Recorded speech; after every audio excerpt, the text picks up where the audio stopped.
Hello everyone, today I will show you how to check if iPhone touchscreen is working or not. And here's how it is done.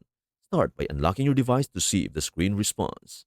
Try swiping up, down, left, and right on the screen. Tap various icons, apps, and buttons to ensure they respond as expected. Open the Notes app. Create a new note and try writing or drawing on the screen using your finger. If you can draw or write without issues, your touchscreen is likely working correctly. Sometimes a simple restart can resolve touchscreen issues. Next is to update iOS. Ensure your device is running the latest version of iOS, as software updates often include bug fixes that can improve touchscreen performance. Go to Settings, General, Software Update to check for updates. You can also check accessibility settings. Simply go to Settings, Accessibility, Touch.